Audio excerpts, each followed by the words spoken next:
So we have just entered the fourth epoch of the Bitcoin ETF flows. So today we're going to be discussing what this fourth epoch is and why I think it is an indication that the bull run is just getting started.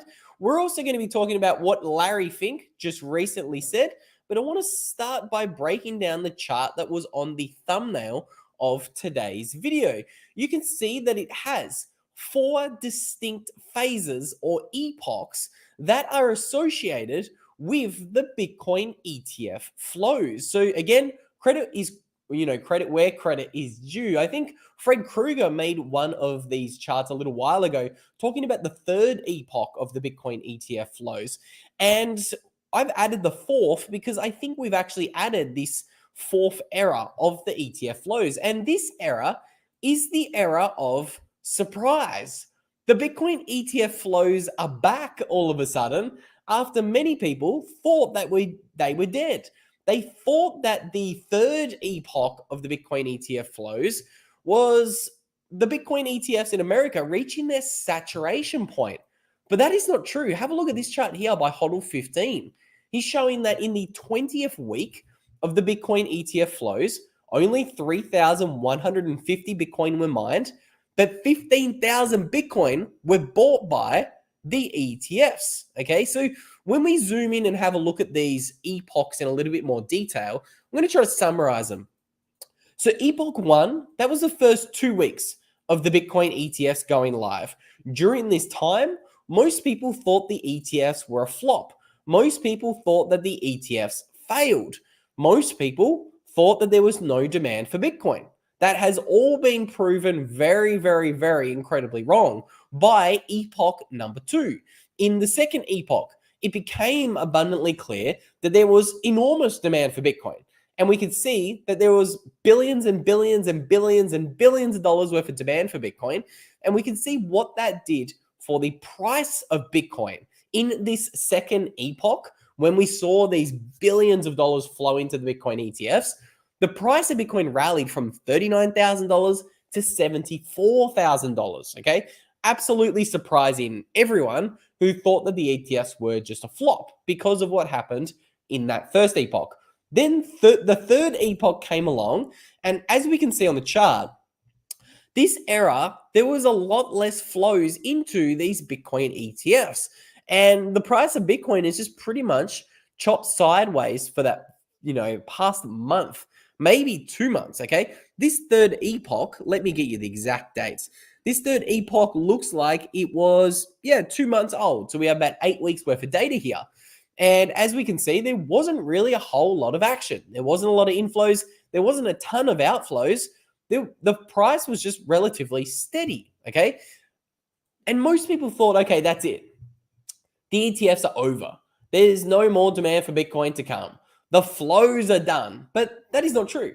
We can see that the flows have once again picked up again. So this is why I'm calling this the fourth epoch of the Bitcoin ETF era.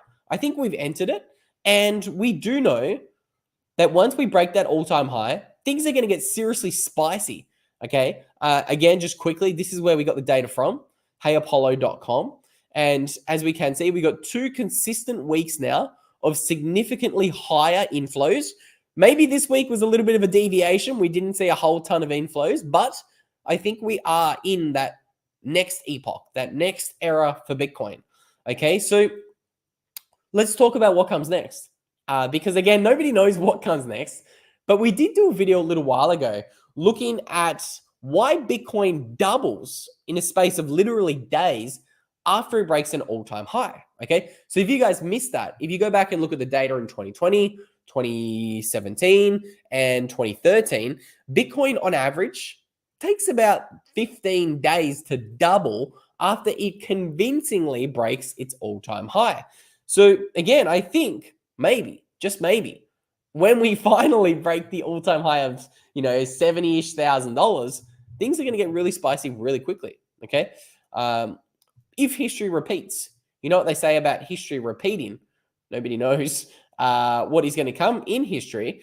But something we do is we have a look at what the big boys are doing and saying. And I saw this, and this is a pretty interesting video.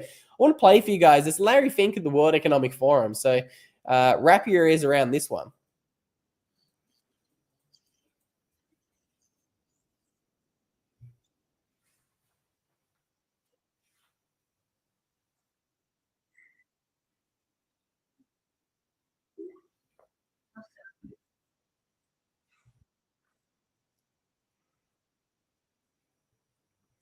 Okay, so let me know in the comments whether you guys could hear that video of Larry Fink and whether I am still here with you guys or not, because I'm getting a notification that my internet connection dropped.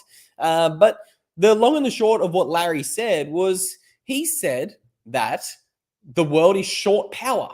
Where are these data centers going to get their power from? Okay, so I think this is interesting because this is obviously the narrative right now.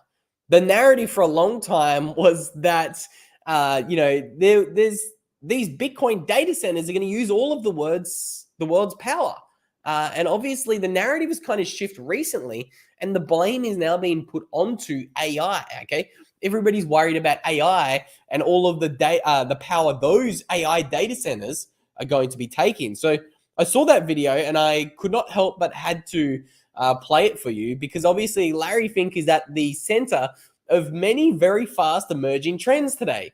He's obviously launched the most successful IBIT BlackRock Bitcoin ETF fund in history that is obviously responsible for triggering what we are calling the fourth epoch in the Bitcoin ETF flows. This is obviously largely responsible to yours truly, Big Boy Larry. And if we were to look at Big Boy Larry's holdings, hey Apollo, they're doing so many changes to these websites, I can't keep up. They're always doing a new change to it. I'm trying to find Big Boy Larry's holdings, but here we go. So Big Boy Larry, these are his holdings here in the, we're going to call that one lime green.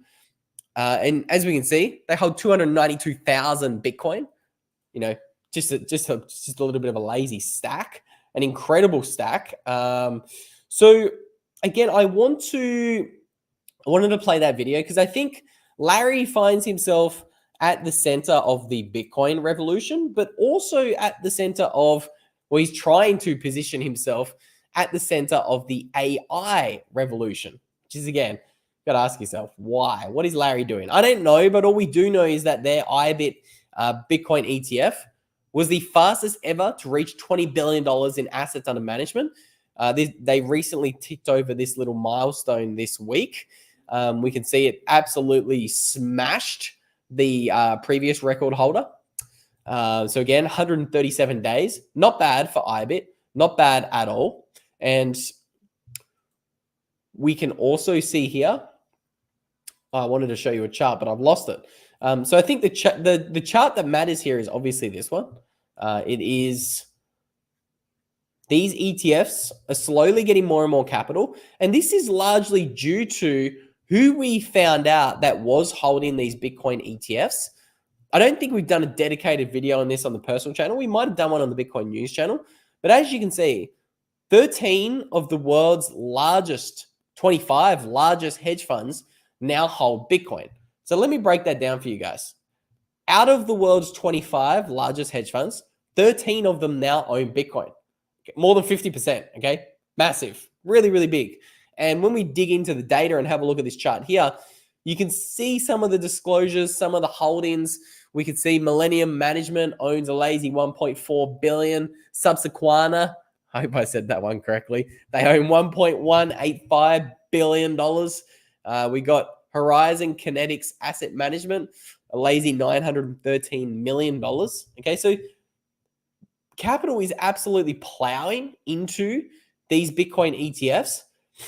And despite all of this, I still feel like the narrative surrounding Bitcoin is wrong.